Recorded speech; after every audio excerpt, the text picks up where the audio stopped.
Hello, everyone. My name is Diego Alfonso, and I'm one of your hosts from the Florida Aviation Network. We are broadcasting live and in the clear from the Aerospace Discovery section at the Florida Air Museum located at the Sun and Fun Complex in Lakeland, Florida, celebrating the 41st annual Sun and Fun Fly-In and Exposition. Our guest today is Mr. Eric Crump. He is the Aerospace Program Director for Polk State College. Eric, welcome to the program. Always nice to be here. Thank Oh, you. I'll tell you what, it gets easier as we go on. Yeah, how many years have we done this now? It's like A whole bunch. people But- having a conversation. But always the information that you bring forth is very important to the flying community as a whole. So it doesn't get old. Thank you. know? Likewise. I'm going to grill you the same way I did the various times before. Let's just pretend this is a CFI practical test and we're good to go. Okay. Just don't ask me anything about the FOI. Well, let me see your logbook. No. None of that. My pilot certificates are staying securely in my pocket.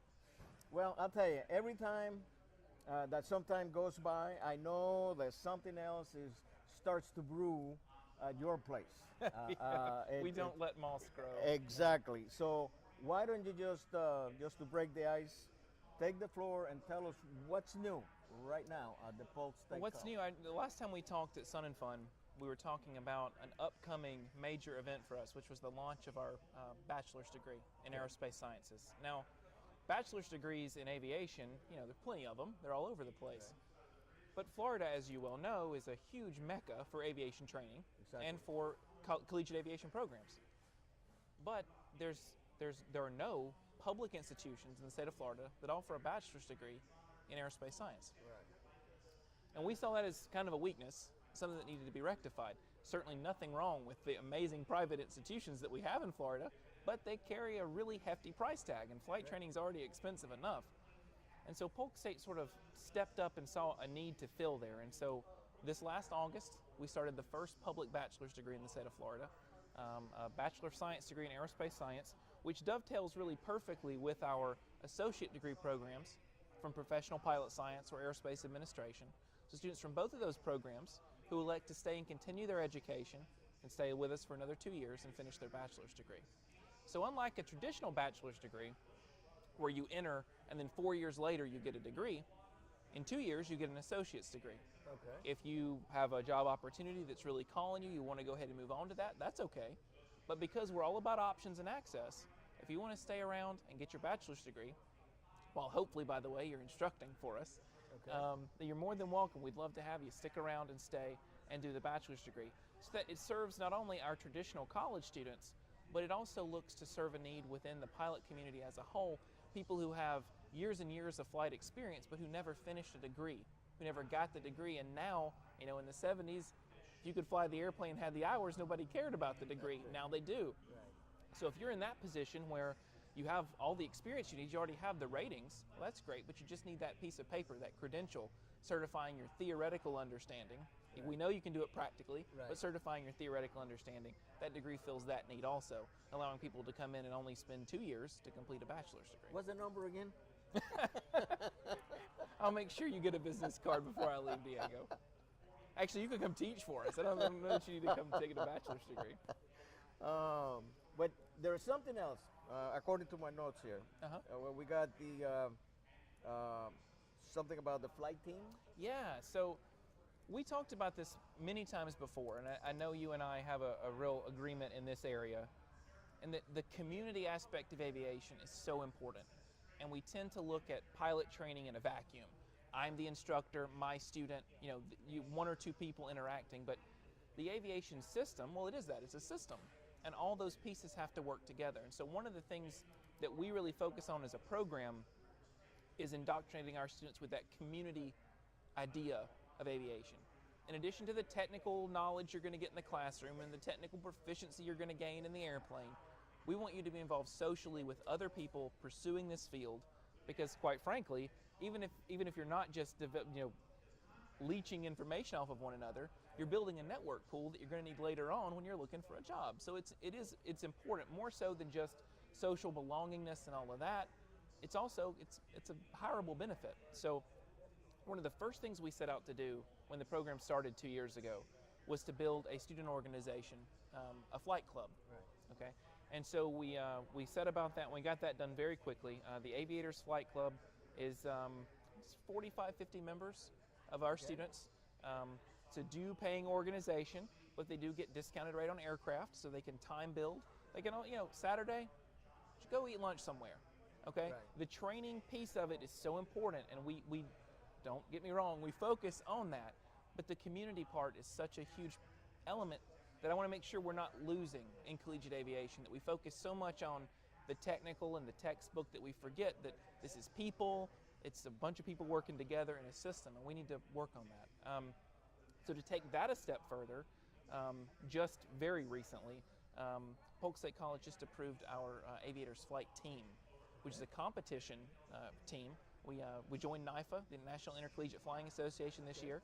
We observed the regional SafeCon that they had in Jacksonville, and we're looking very forward to competing this year in November for the first time with our other Region 9 institutions, which include a lot of those big-name private institutions in the state of Florida. So I told the students, I said, just competing in regionals, even getting through regionals, Right. is basically like winning nationals, because you're competing against some of the best programs in the country Exactly. anyway. Now, can you expand a little bit on the competition itself so people know what is it? Sure. How did that? Sure. So NIFA is a really interesting organization, and I like what they do in providing the competition opportunity, but going back to that community piece, the SafeCon events, when all those college students come together, there is a shared information aspect to it, there's a social aspect to it, and I think that's really important. I think it's something that we often overlook in this phase of the industry. But the SafeCon events composed of both ground and flight events. Okay. We actually have some of our aerospace administration students are actually members of our flight team. So, well, how does that work? Well, they don't compete in the flight events, but I have administration students who are seeking to become aircraft dispatchers, Right. who are better flight planners than my pilots are. Exactly. So flight planning events are perfect for them. Their flight simulation events and other things like that. Spot landing competitions, message I like drops. those. Yeah, those are fun. And so that's the idea, to provide those kinds of opportunities. Yes, it's a competition, and there is a winner, and there's a ranking and stuff, but it's something to aspire to. It's a benchmark. To take your skill, sure, you met the practical test standard, great. That's the minimum you can be to be a pilot. Let's take that skill to the next level. Let's shoot for perfection rather than the minimum standard, and that's what NIFA is about. It's about being better, being more Exactly. professional, more capable. And the other thing I see is that, which is I guess I don't know. I don't want to call it a lost art, but aviation, when flight training began in the public, it was fun to learn how to fly. Right. And somehow, along the lines, that's the lost art that I'm talking about. It became very rigid, and I think this brings back a little bit of that hangar flying type of thing where pilots can get together and talk about flying, rather than these regimented type things. You probably remember days in your home airport where they had barbecues. I mean, Yeah. Fish over there, fries. but Fish fry Friday, but, man. You know, That was the and, best. and everybody was looking. Well, we need to bring those things back. So I like that approach. I was a member of a club in Jersey that we had treasure hunts, and the way these treasure hunts worked, a group or a committee would plan this. There will be 8 airports involved, and there will be you get an envelope with the first airport, and then you have to figure everything is latitudes and longitudes, and so you have to figure out how to go from point A to point B and that type of thing. And of course, at the end, whoever got there first, won. But then it was winning for everybody, because then Right. and you learned so much, and then you met a lot of people, and you got networking. So that is a great thing.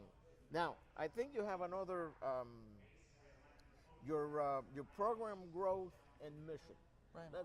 Let's talk a little bit about that. Oh goodness. I hesitate to even talk about building a better pilot because this segment's going to turn into 5 hours, 5 days. But at the core of it, there are a lot of collegiate programs and even academy programs out there that are top notch. I mean, A+ programs that focus on building airline pilots. Okay, we need airline pilots. Nobody will doubt that. I'm not going to tell you that's not the case. They call us a lot asking, if we're going to have people who want to go work for them. So I know there's demand there. We decided it would be a better idea to focus on professional piloting. Okay, and that's really the core of what we're about and what we do. I tell the students and their parents when they come in for their first exposure to Polk State Aerospace, listen, we're not about teaching you to be an airline pilot. Now, we are going to teach you skills that you will absolutely use as an airline pilot. But whether you want to fly for the airlines or you want to fly corporate or you want to buy your own airplane and tow banners up and down the coast of Florida for the rest of your life, the thing that all of those have in common is professionalism. And doing the job right, doing it right every time without compromise, a positive safety mindset. And I think, we kind of done ourselves a disservice as an aviation industry talking and calling those things soft skills for a long time. What you really need to focus on is stick and rudder. And I'm not saying we don't, but those stick and rudder skills are just as useless without the soft skills as the soft skills are without the stick and rudder skills. It's a balance, and we have to build pilots that understand both sides of that coin. And that's really what we're out to do. We're about professional aviation. We focus on professionalism in all of our courses. Sure. We have a code of conduct. We have a dress code. We have a code of ethics. And you think, well, all these policies. I mean, our program operations manual is 94 pages long. Well, as a student, really, I'm a new student. Why would I want to read that whole thing? And you know what? I've got to commend our students because they really get this. They really understand it, and they've really bought into it. They've made it their program, which is what we always wanted from the beginning. We consider everybody in Polk State Aerospace a crew member. Everybody has a job. Everybody has a role. Students know anytime you say, well, that's not my job, that you're going to get a one-on-one with the program director. Exactly. Everything is everybody's job. Everybody has a role. Everybody has a responsibility. I think if we learn that during the training process, then when we're out on the line, or we're out in, Charleston doing an overnight in a Citation jet or whatever it is that you're doing in aviation, with that mindset as your core, everything else is just new airplane, new op specs. Yep. Otherwise, the core stuff is all the same. This morning, I did a presentation at the FAA. Actually, that was the first thing I did. And it was about stabilized approach.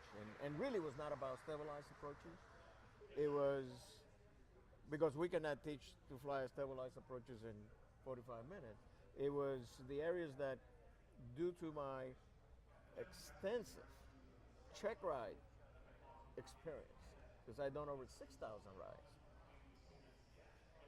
the holes, where the holes are, and we're not looking at. You ask any pilot about a stabilized approach, it's an on-glide slope on airspeed. Well, that's two elements of a huge thing, and we're overlooking and one of the things that I found in industry is that, just along with what you're saying, that's why I cannot agree more, is that I'm flying a 172. It's not a L-1011. I gotta fly this airplane like a 172 should fly. Because if not, we're introducing something, I don't know, maybe I'm old school. Maybe You are definitely old school, yeah, Diego. but That's what I like about you. You see what I'm saying? I know exactly what you're saying. And this airplane has to behave according. I did a check ride on a 172, and the guy's going VREF, and I go VREF. How do you figure that one out? Because it's not even in the book, Right. It's so I can see where we're focusing so much on the airline side of the house that we need to go back and think about all the great pilots that we ever had. Where did they learn? Piper Cubs. Right. Flying Piper Cubs. And then as you move along, now I'm not saying that if you can add some extra knowledge Sure. that would be beneficial for individuals, by all means, you can do that. But anyway, so But building a program that relies solely on airline style flying, we're not hiring into the airlines out of college anymore, not directly out of college. Everybody is going to have some first job in aviation before they get to the airlines. Even with a restricted ATP, you're still at the bachelor's level, you're looking at 1,000 hours before you're eligible. So nobody hires out of college anymore into the right seat of a regional jet. It just, now that we may get back to that at some point in the future, but today's environment, it doesn't happen. And so preparing somebody for a job they're not going to have for another 2 or 3 years, what are you going to do in the meantime? Exactly. And I think that there's a gap there, and well, part of, I guess, to come back to the mission statement, our mission is to fill that gap. Right. Is to close that gap, not to ignore the airline part of it at all, but again, to teach a core set of skills you're going to use no matter where you're going to fly, and then make sure we're covering that middle ground. What happens when I get my commercial multi-instrument to the time I hold an ATP? What's going to happen during that gap time? And I want to make sure we're preparing people to go out and fly in those operations. Exactly. And according as they move up that ladder, according to the equipment that they're flying. I mean, so that they're safer, they understand, and besides, those are the fundamentals. I think, and we've talked about this before. I think that we are the only industry that jumps at the latest gadget, and a perfect example of that is that I had my knee operated on with arthroscopic, right? Sure, yeah. State of the art, 3 little holes. The doctor is over there looking into this, and he's doing his thing. But that doctor, although he's operating state of the art equipment, he dissected a frog at some point. Yeah. You get my drift? Yeah. And in our industry, sometimes we overlook. And I noticed that as doing truck rides with the GPS, which is a great tool. Hey, if I'm going to buy an airplane, I want 2. I want 2 GPS. I don't need either one of them, but it's nice to have it. Right. And we're kind of bypassing the fundamentals, here and there, and then the other thing. But well, we've talked about that, but I want our audience of viewers and listeners to have some sort of credibility on who you are. Sure. Okay, and we haven't talked about that. Right. And why don't you go ahead? I really like to dig back and on the early days when the first time that you said, "Hey, I want to be a pilot." Go ahead and take us at that point, and then talk us through your experience. Well, my aviation mentor and role model has always been Diego Alfonso. I don't know if you ever met Diego before, but he. No, I started really young actually. My granddad was mechanics aide during the old Army Air Corps training days. Yep. Always loved airplanes, loved being around airplanes, and so my grandmother bought him an intro flight type thing to pursue his private certificate. Right. And he found out he just didn't like the flying. Loved the airplanes, loved working on them, just didn't enjoy having to do the flying himself.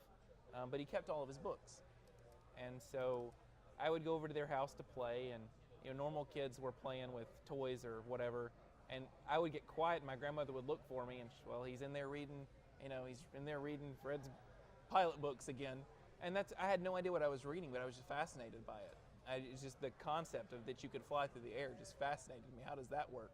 And then I took my first flight when I was the day after my 13th birthday. Even though I'm 6'3" now, I used to not be 6'3", and they set me on 3 yellow page phone books. Do you remember the yellow pages? Yes. They don't have yellow pages No anymore. more. But 3 nice, good, thick yellow page phone books so that I could see over the panel, and my legs just kind of dangled in the 172. So I had some help with the rudder pedals on that first flight, but just absolutely addicted. The airplane came off the ground. And I feel that what I'm doing is making the airplane react to that. And of course, I do what everybody does. Yeah. I looked out the window and I turned at the same time the airplane starts to bank. And the instructor's like, no, let's keep the wings level. Look in front of you. And just hopelessly addicted, just in love with it. I sold it on my 16th birthday. which was a Sunday, so I had to drive home with my dad because I had a learner's permit. Flew the airplane by myself, but couldn't drive the car by myself, and then promptly failed my driving test on Monday. So my family still jokes with me now every time we're going to go somewhere. They're like, well, if we're flying, yes. If it's driving, no, we can't trust you in the car. But if it was an airplane, it'd be okay. And it's been a passion ever since. And I've been doing this for a long time now, as a hobby first, and then deciding I wanted to do it as a career. Went to Middle Tennessee State University, pursued my degree there, and did all the rest of my training. I finished my private before I went to college. And I loved everything about aviation, but the thing I loved the most was the instruction. I loved watching that light bulb go off over somebody else's head, because the only reason that happened for me is because of the mentors I had. Because I was way too young, and there was nobody in my family that was a professional pilot. So if it hadn't been for the people at the local airport, that hangar flying stuff you're talking about, the lessons I learned for them that, thanks be, I didn't have to learn on my own. I learned not to do that from their stories. But all of that put together, it just kindled in this fire for me. And after all these years, if I hear an airplane, I still look up. It doesn't matter if it's a 172, if it's a jumbo jet, doesn't matter, I still look up. And the really awesome thing now is I hear an airplane, I hear it, I know it's a 172, I look up and I go, oh, that's one of mine. Yeah. And it's just the coolest feeling in the world, because I go right back to that 13-year-old kid flying for the first time, or that 8-year-old kid reading a book he didn't understand. But thankfully I had really great role models and an incredibly supportive family that pushed me along the route, and it got hard. I mean, it's not like it was an easy road. Right. It was hard, and it cost me money. I had to work for it. I had to earn it. But I have nothing I would change. If I had to do it all over again, I'd do it the exact same way. I remember my first flight. I was about 15 years old, and the instructor and I took off, and I said, "Take me to Miami." Yes. No, not really. That's exactly what happened. Just kidding. Yeah. No, that you never forget the first flight. Actually, I'm putting together a video. I'm going to send you a copy. How to conduct a discovery flight. Because this is another 5-hour conversation. I could go off on this forever. You know what I mean? It's so I bad. remember It's when so I was bad, yeah. that. Schools spend so much money trying to get people in the door, and then you can burn them off. But then you don't know what to do with them. If that discovery flight is not done, not necessarily done with the fact that, well, I'm just going to fly with this guy for half an hour. No. You really have to look at that discovery flight as a golden nugget, because what the instructor does and that discovery flight will determine whether that individual walks away or come back and join the school, or goes fly, or go learn to fly somewhere else. And it's going to absolutely determine the entire, if they stay, it sets the tone for the entire course of training. Not to blow your mind with my incredible FOI knowledge, but this law of primacy thing is a real deal. Exactly. The expectation that an instructor, or a flight school for that matter, sets on that first discovery flight, the student who doesn't know anything other than what they've seen, this is what they're going to expect. So you show up 30 minutes late, you don't have a plan. There was a checklist in here, but we just kind of, we live in an age now where student pilots are able to get so much information on their own before they ever come to see you. And they come in with a biased expectation because they know what they're supposed to expect. If they walk in the door and you're, fly by the seat of your pants, oh yeah, the syllabus is up here. Yeah. I got it all here. Yeah, it's all right here. And not that there's anything necessarily wrong with that kind of flying.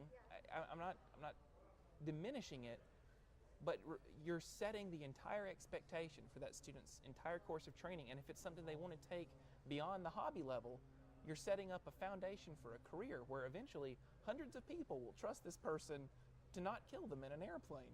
And I think we don't look at a discovery flight that way, but we should.